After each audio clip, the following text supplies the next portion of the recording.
In this week's The News, National refused to see the damage National did around housing. Brooke Van Velden's workplace death sentence bill goes through. The Coalition corners the market on slop, both AI and school lunch types. And finally, a billionaire media magnate is told to pay up for supporting shitty people and their shitty causes. All that and more on this week's The News.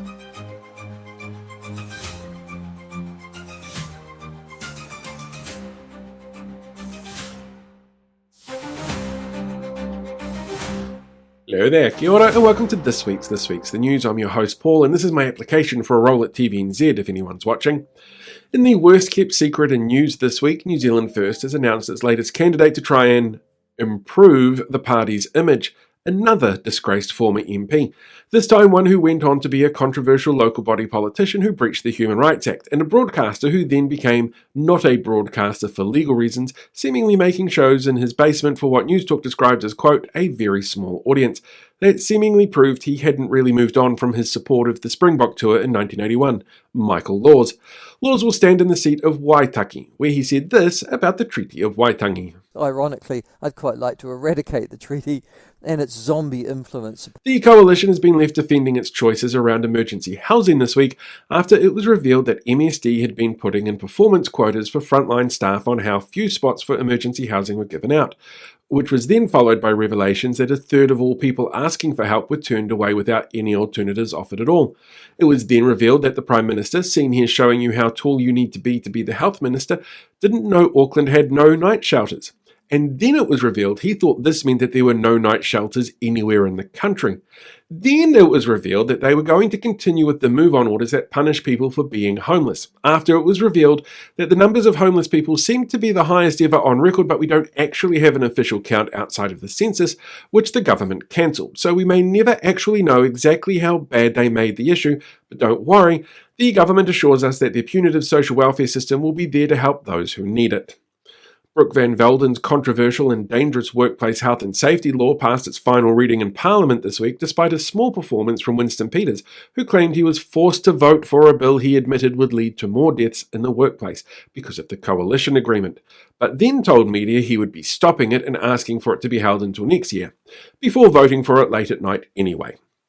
The Labour Party has confirmed intended rollbacks if elected in November of a raft of laws and policies enacted by the Coalition this week, including scrapping the proposed rent hike for state housing tenants, rolling back commercially focused changes to Dockland, removing MSD quotas on emergency housing placement, Brooke Van Velden's health and not safety workplace laws, reversing the disability support services bills designed to stop full-time carer claims from parents looking after disabled whānau, and not flying up mountains to eat pavlova. In response, National has continued to refuse to release the policies they've got planned for this year's election or any financial plan to the public, and said it is bad when other parties do what they are doing themselves. The Green Party this week criticised National's use of AI slop in a misleading attack ad posted on their social media channels, saying it misrepresents the party's tax policy and the country's tax settings. When asked if they're misleading the country, the Prime Minister, seen here checking the skills he'll need to dust off in November, said,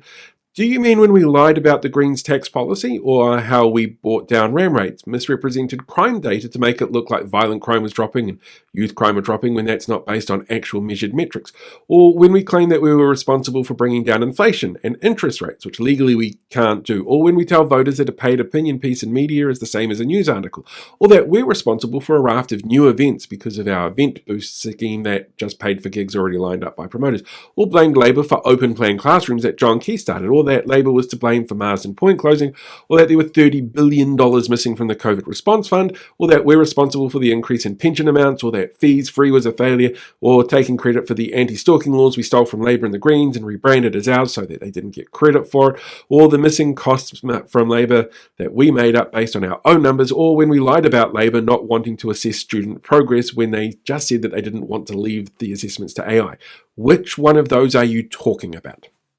The Auditor General this week released a heavily critical report on David Seymour's school lunch program, which found the program was underfunded, focused too heavily on cost, lacked ongoing monitoring, delivered subpar food, and was nutritionally lacking. Said David Seymour, seen here with his convicted pedophile former party president that was granted name suppression in 2023 to avoid impacting ACT's chance of being elected.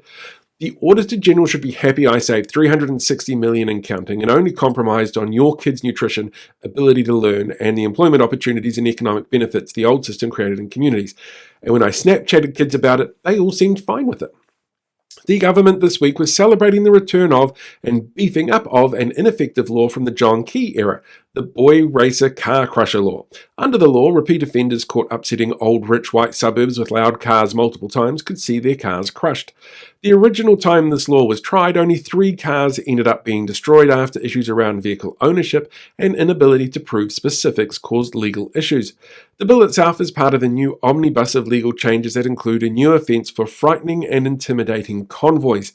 Said Associate Transport Minister James Meagher, well, since Judith Collins left Parliament, we need someone else to take on the moniker of Crusher, and Chris Bishop said I could try if it on for size.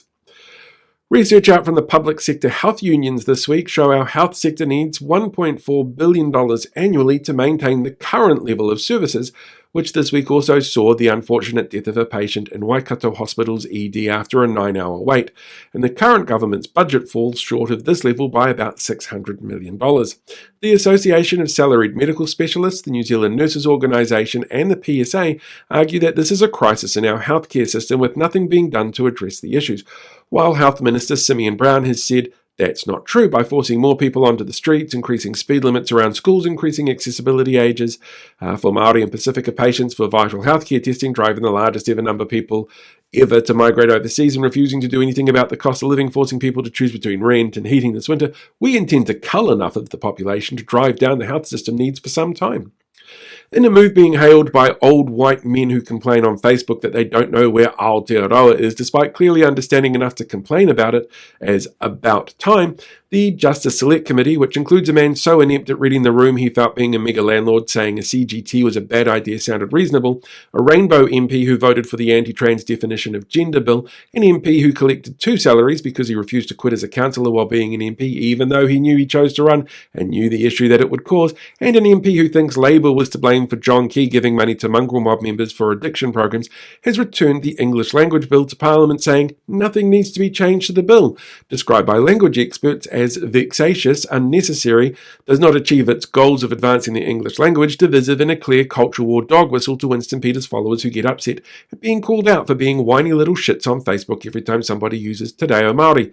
2/3 of submitters opposed the bill. They were ignored by select committee members from the coalition. Despite years of violent threats, being involved in whipping up and cheering on a near riot at Te Atatu Library, involving children, goose-stepping down Queen Street and blocking State Highway 1 to burn flags and shred effigies of people and politicians he didn't like, threatening the rainbow community, including supporting family members who painted over Karangahape Road's Rainbow Crossing and blocking rainbow celebrations to use his indoctrinated youth wings as human shields, quote-unquote religious leader, self-appointed Bishop Brian Tamaki, seen here showing why he hates drag queens so much just by seeing how bad he is at painting his eyebrows, has this week had his gun license revoked and firearms removed in what police are describing as a breach of good character requirements after Tamaki made threatening comments about migrants, and especially about a Sikh candidate running against his wife for the ACT Party in the upcoming general election. Said a spokesperson for the police, we don't comment on individual cases, but generally speaking, this kind of action where someone goes online and repeats the exact rhetoric the Christchurch terrorist used, well, it's not uncommon for us to undertake this type of action.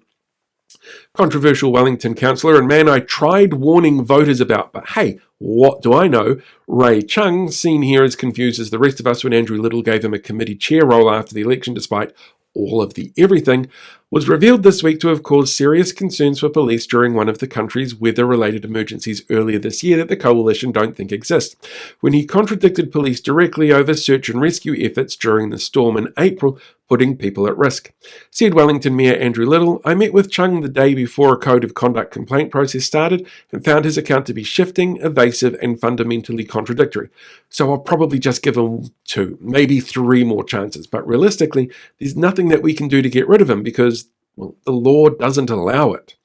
And finally, a court has found that Canadian oil billionaire Jim Grennan, who bought the Herald because it was, in his own words, too woke, must pay for court costs of a recent defamation case he funded against disinformation researchers and TVNZ on behalf of racist Julian Batchelor, who the court found we could call racist for saying and doing racist things. After arguing that he shouldn't have to pay costs, the court ruled on Friday that this was not the case. So now Batchelor and Grennan must pay $128,818 to TVNZ and $107,137 to disinformation researcher Dr. Sanjana Hatutawa, as well as further court costs from additional submissions, according to the judge.